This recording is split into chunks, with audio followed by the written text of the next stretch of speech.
थोड़ा आगे बढ़ते हैं, अर्थराइटिस पे चलते हैं। अर्थराइटिस दो तरह का, रूमेटॉइड और ऑस्टियो। दोनों तरह के अर्थराइटिस में एक मेडिसिन तो मैं पहले ही बता चुका हूं, चूना, जिसको आप कभी भी इस्तेमाल करिए। दूसरी मेडिसिन भी पहले बता दिया है, लेकिन रिपीट कर रहा हूं, मेथी का दाना बेस्ट मेडिसिन अर्थराइटिस के लिए, दोनों ही अर्थराइटिस के लिए, रूमेटॉइड है तो, ऑस्टियो है तो। लेने का तरीका बता चुका हूं, एक छोटा चम्मच मेथी का दाना 1 गिलास गर्म पानी में रात को डालना, सवेरे उठ के पानी सिप सिप पीना, दाना चबा के खाना, तो अर्थराइटिस के लिए। और एक एक्स्ट्रा मेडिसिन अब मैं बताने जा रहा हूं अर्थराइटिस के लिए। ऐसे अर्थराइटिक पेशेंट जो टोटली बेड रिडन हो गए, 40 साल से उनको तकलीफ है, कोई बोलेगा 30 साल से तकलीफ है, किसी को 20 साल से तकलीफ है, और ऐसी कंडीशन हो सकती है कि वो 2 कदम भी ना चल सकें, हाथ भी नहीं हिला सके, इतना दर्द उनको होता है, तो लेटे रहते हैं बेड पे, करवट भी नहीं बदल सकते। उस कंडीशन के लिए जिनको बहुत पुरानी अर्थराइटिस है, 20 साल, 25 साल, 15 साल, उनके लिए एक स्पेशल मेडिसिन है जो उसी के लिए काम आती है। वो एक पेड़ से बनती है, एक पेड़ होता है, उसको हम कहते हैं हार सिंगार, पारिजात। संस्कृत में उसको पारिजात कहते हैं, हिंदी में हार सिंगार। उसमें सफेद रंग के फूल आते हैं और नारंगी रंग की डंडी। सफेद रंग का फूल छोटा होता है, नारंगी डंडी होती है। फूल में बहुत तेज खुशबू आती है, रात को ही फूल खिलते हैं, सुबह जब आप उठेंगे तो वो जमीन पे गिरे हुए मिलते हैं सब। वो है पारिजात, वो है हार सिंगार है जी। रात की रानी अलग है, हार सिंगार अलग है। नाम क्या बताया? पारिजात। कुछ ऐसे हो सकते हैं 2-4%, लेकिन ज्यादा गिर जाते हैं। और ध्यान ये रखिए कि रात को ही फूल खिलते हैं, खुशबू बहुत तेज होती है, दूर तक आती है। डंडी हमेशा उसकी नारंगी होती है, स्टेम पार्ट उसका ऑरेंज होता है, और फूल जो है सफेद होता है। ये पेड़ है। अब चावल में क्यों डालते हैं वो तो मुझे नहीं मालूम है।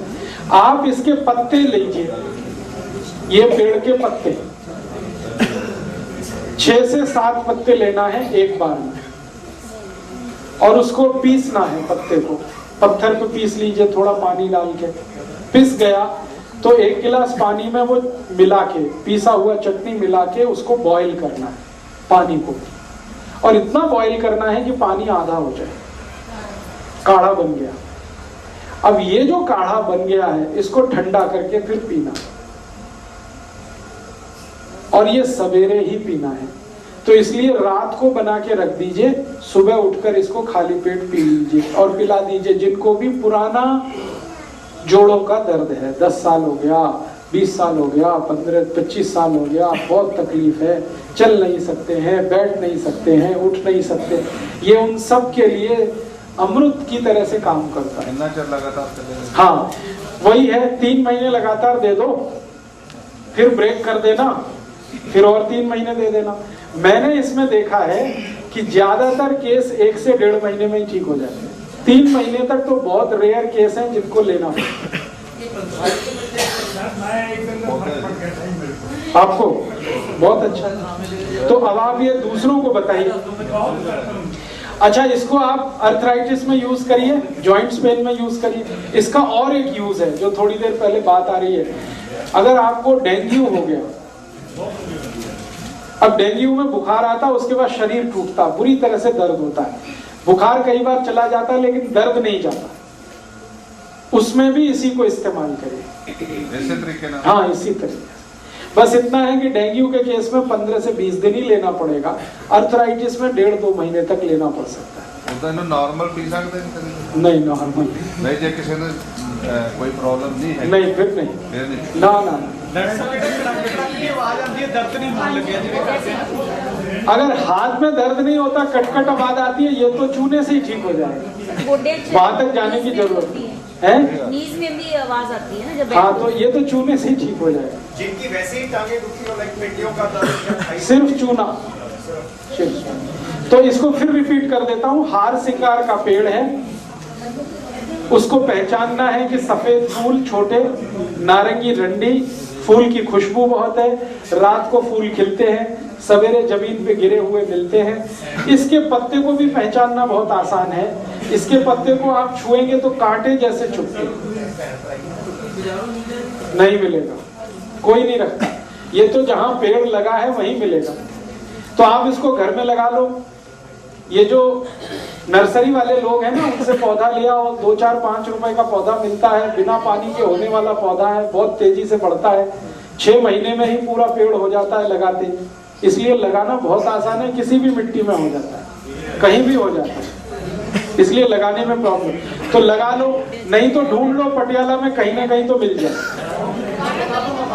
ये गुरप्रीत भाई से पूछ लेना, ये बता दें। अब आपको जो ध्यान रखना है वो ये कि इसके फूल नहीं लेने हैं, पत्ते 6-7 पत्ते। चटनी बनानी है। चटनी बनाने से मतलब उसमें नमक मिर्च कुछ नहीं डालना है, पत्ते पीस के चटनी बनानी है। 1 गिलास पानी में वो मिलाना है, पानी को इतना गर्म करना है कि आधा हो जाएगा, फिर उस पानी को ठंडा करके पीना है। ये है पूरा प्रोसीजर।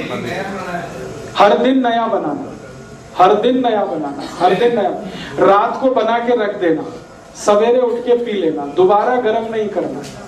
एक बार जो बन गया रात को रख दिया, सवेरे पी। अब इसमें आप ये करेंगे कि फिल्टर करके पीना है क्या? बिना फिल्टर करके पिएंगे तो जल्दी परिणाम है, फिल्टर करके पिएंगे तो परिणाम आएगा लेकिन थोड़ा देर लगेगा। ਜਿਹੜੇ पेशेंट मेडिसिन ले रहे हैं और रोकने, हाँ, मेडिसिन रोक दीजिए, इसको दे दीजिए। 100% रिजल्ट है इसके। एक भी आज तक पेशेंट मुझे ये नहीं बोला कि मुझे इसका फायदा नहीं है। हाँ, ये एडिशनल है और एक्सक्लूसिव है। इसको लेने के बाद कुछ लेने की जरूरत नहीं पड़ती, ना चूना ना मेथी का दाना। डेंगू पेशेंट भी इसको ले सकते हैं। और जितने तरह के आपको बीमारी आती है, बुखार जिसमें जोड़ों के दर्द आ जाते हैं, किसी भी तरह का बुखार जिसमें जोड़ों का दर्द आ जाए और जल्दी ठीक ना हो, उन सब में आप इसको यूज करें। मेथी दाने के साथ में नहीं नहीं नहीं नहीं जी, ये इतनी स्ट्रॉन्ग दवा है कि ये अकेली ही ली जाती है। दूसरा सर, इसके अर्थराइटिस के लिए बाबा जी किताब में दिया हुआ है सुंड, मेथी दाना, हल्दी, अश्वगंधा, हल्दी। हाँ, जरूर लीजिए। उनके पाउडर के साथ मेरा ये कहना है कि जो किताब में है वो तो आपको मालूम ही है, मैं तो वो बता रहा हूँ जो किताब में नहीं है आपके पास। नहीं, ये उसके साथ नहीं, बिल्कुल नहीं। साथ में एक बार में आप समझ लीजिए, ये एक्सक्लूसिव मेडिसिन है तो अकेली ही ली जाएगी। इसके साथ कुछ भी लेंगे तो तकलीफ हो जाएगी। और एक बीमारी में इसका इस्तेमाल कर सकते हैं। आरए फैक्टर जिनका भी प्रॉब्लमेटिक है और डॉक्टर कहता है कि इसके ठीक होने का कोई चांस नहीं है। कई बार कार्टिलेज पूरी तरह से खत्म हो जाते हैं और डॉक्टर कहता अब कोई चांस नहीं है, नी जॉइंट्स आपको रिप्लेस करने ही पड़ेंगे, हिप जॉइंट्स आपको रिप्लेस करने ही पड़ेंगे। तो जिनके नी जॉइंट्स रिप्लेस करने की नौबत आ गई हो, माने घुटने निकाल के नए लगाने पड़ रहे हो या हिप जॉइंट्स निकाल के नया लगाना पड़ रहा हो, उन सब के लिए ये दवा है। हार सिंगार। कभी भी मेरा आपको कहना है कि नी जॉइंट्स को रिप्लेस मत कराइए, कितना भी अच्छा डॉक्टर आए, कितनी भी बड़ी गारंटी दे, कभी भी मत कराइए उसको। और हिप जॉइंट्स को कभी रिप्लेस मत कराइए। भगवान की जो बनाई हुई है वो कोई नहीं बना के दे सकता आपको दोबारा। आपके पास जो है उसी को रिपेयर करके काम चलाइए। हमारे देश के प्रधानमंत्री श्री अटल जी ने ये प्रयास किया, नी जॉइंट्स का रिप्लेसमेंट हुआ, अमेरिका के बहुत बड़े डॉक्टर ने किया। आज उनकी तकलीफ पहले से ज्यादा है। पहले तो थोड़ा बहुत चल लेते थे, अब तो चलना बिल्कुल बंद हो गया है, कुर्सी पे ले जाना पड़ता है।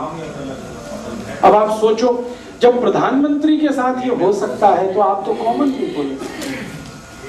इसलिए बड़े बड़े डॉक्टर आते हैं अमेरिका से और हर साल यहाँ कैंप लगाते हैं और इन कैंपों में भीड़ उमड़ती है, नी रिप्लेस कर लो, ये रिप्लेस कर लो। ये मत करिए आप।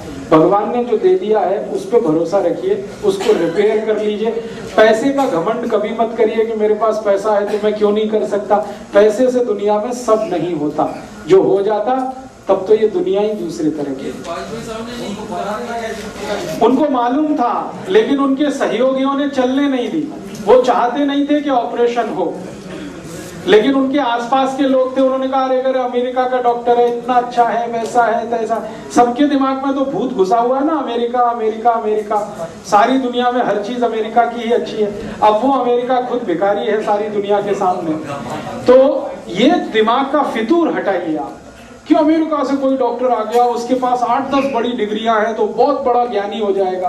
बिल्कुल जरूरी नहीं। ज्ञान का डिग्री के साथ कोई लेना देना नहीं है, कोई रिश्ता नहीं है।